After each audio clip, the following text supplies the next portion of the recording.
jewe ku mazina banyita Sindayiga Donatien bantazira ndugu ego nkaba ndumukristo wo kwishengero ry'ababatiste mu Kibogoye kabasanzwe ndumujenama kandi nkaba ndongoye n'igisata c'ugwaruka ego umuntu asanzwe yarongoye igisata c'ugwaruka tubona ko ari umuntu akomeye mu ishengero ry'ababatiste kuko mu buzima bw'ishengero ni mwebwe musa kuko ishengero n'abantu bakiri bato ugwaruka ufise hano kuri ishengero uno munsi urubona gute?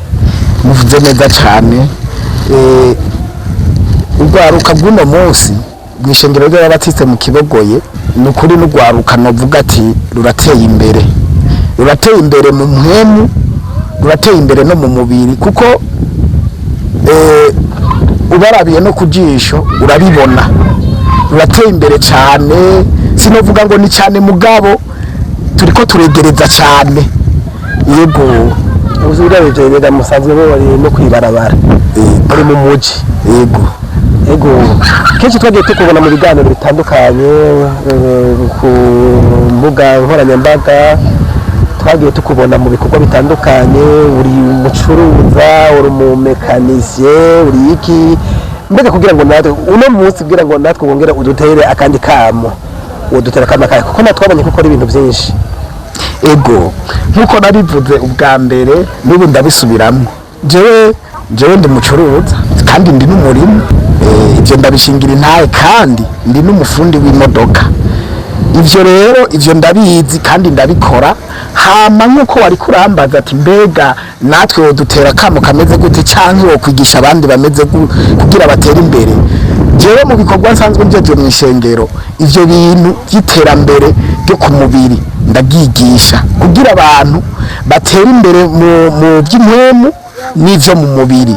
Ivyo ndabibigisha kandi ndiko ndaraba nukuri urugendo ruriko rugenda neza cyane, ndabona yuko ivyo bintu bariko barabikurikiza neza. Nkamwebwe mwamwishikiye mu ishengero mwabonye yuko abantu barakeye kubera turi kwiterambere, turi ku murindi udasanzwe w'iterambere ryo ku mubiri n'iryo mu mpemu. No kuvuga rero uno munsi gwaruka usanzwe urongoye ntarukirera amaboko. Oya ivyo nukuvuga ivyo nzi bikeyi narabibigishije kandi ndabona yuko bariko barabishira mu ngiro. Mwana bibonye namwebwe mwabonye yuko nabantu bashagije, abantu bo bibwira yuko abantu bo mu misozi umenga bo abantu b'inyuma, ariko sivyo.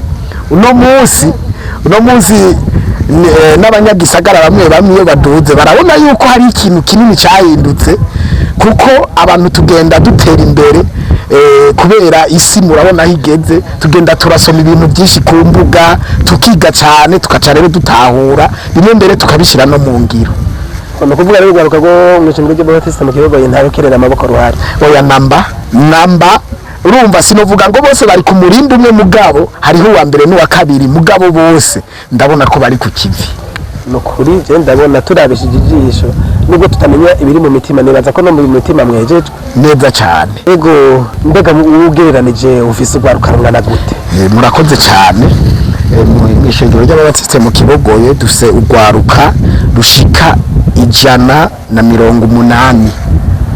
Ubwo n'ugwaruka rero ugwanditse mu gitabo cawe. Ego nukuvuga abo nabanditse mu gitabo dufate n'abaririmbyi mugabo tugiye gufatira hamwe ishengero ryose ugwaruka rurimwo rurarenga nk'220.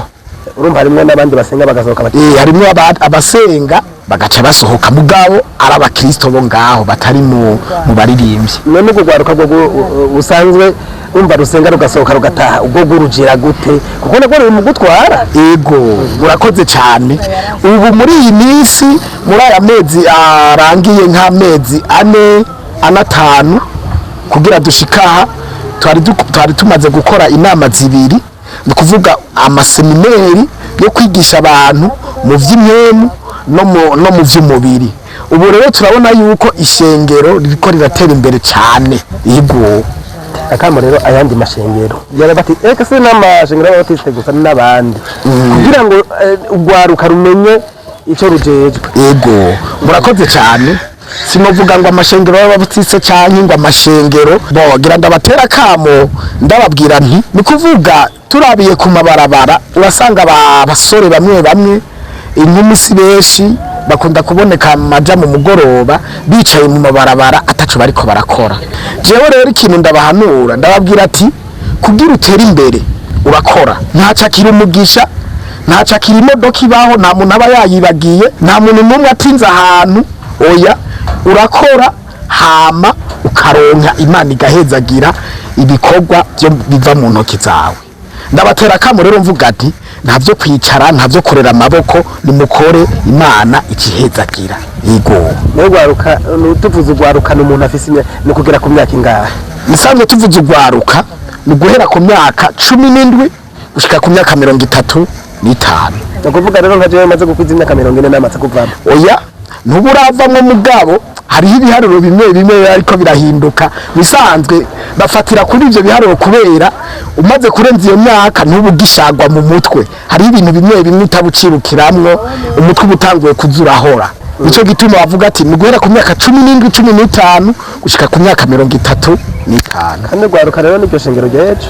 Ego no kuvuga rero cyananiranye cyose nk'ubu mwebwe mu gwaruka nk'ubu twovuga ko ari igiti cyananiranye duhamagara mwebwe neza cyane.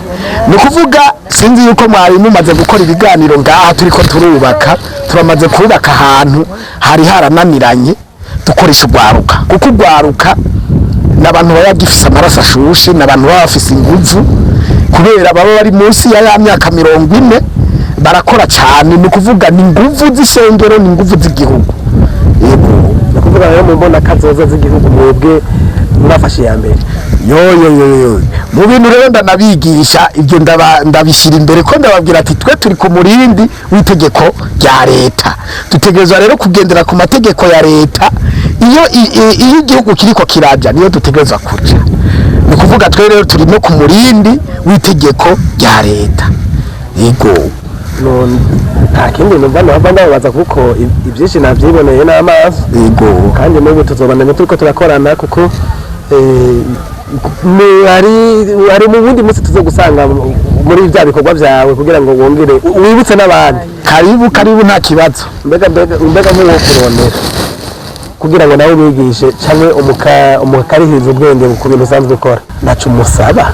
No jewe ndi kuri kamera mwava bibaza ngo mubeshi. Jewe umuntu aja nyitura, jewe ndamwigisha ibyo nzi kuko nanje mu kubironka nta kintu nakimwe nigeze ntanga, nta bya bindi ngo zana inka ngo zana ngumfizi zimeze uko. Jewe uraza ugakora nkakwigisha, je simeze nk'ababandi, nta kintu nyegeza kumba nshaka yuko nanje ntegure uzohava asubira kuko abantu barasaza wanashaka n'abantu barapfa. Rero jewe ntegura abazohava basubira cyangwa yakamisha inguvu zabo. Oya namba navyo nibibaho kuko aje agakora atacaramenya arakora kandi je ngahembwa. Ico nkora ndamuhaye gutunga umubiri, ni kuvuga ari ico bita isabune canke hari n'igihe usanga uwo muntu atifashe ukamuha n'utumuraza. Yego ubushitse twagusanze uri kuri garage. Yego ukoresha ugwaruka rutareruke. Rero ujya gwaruka nyene watubwiye yuko hari akanugeze kutubwira ati jewe ndabakoresha mugabo ndabibuka. None kubyo kuri niko biri. Yego kuko niko biri kuko nambe uwo muntu wo mukoresha guhera mu gitondo ugashikana isaha tutazi kuko hari gihe akazi kagwira niho cumubwira ngo taha ejo naho ntiyotonda. Uwo muntu wetegeza kumumenya kuko n'umuntu afise umubiri. None je ko mubashaka nanje kwiga umwuga ubwo imyaka ndiko ndayirenza umva nanje nzohavanza. Oya urumva tuvugana ukuri bisanzwe ku bintu bijanye no kwiga umwuga w'igifundi cyo gukora imodoka hariho imyaka uyishikanye bikugora cyane bitewe nk'umuntu yubatse wowe biragorana kuko urumva ukiri mushasha ntuburaronka amahera cyane kandi umuryango ucugusaba rasiyo kandi urumva kubera ubukiri mushasha nta mahera menshi baguha yo kwifashisha nyene. Yego tunase turagushimiye cyane. Murakoze cyane. Haye n'ubu twakwikora ko ntuzoreke kutuyagira. nukuri nta ngorane n'imwe igihe muzoza mutwitura ico mutubajije tugifitiye inyishu tuzobishura. Ni kuri radiyo televiziyo y'Ijwi Batiste riragushimiye kuko wama wagamburutse ibyo bagusabye byose ukama wabaganiriye, ukuvuga ko uri kuraganirira isi ubwira n'urundi rwaruka. Nanje ndabashimiye cyane.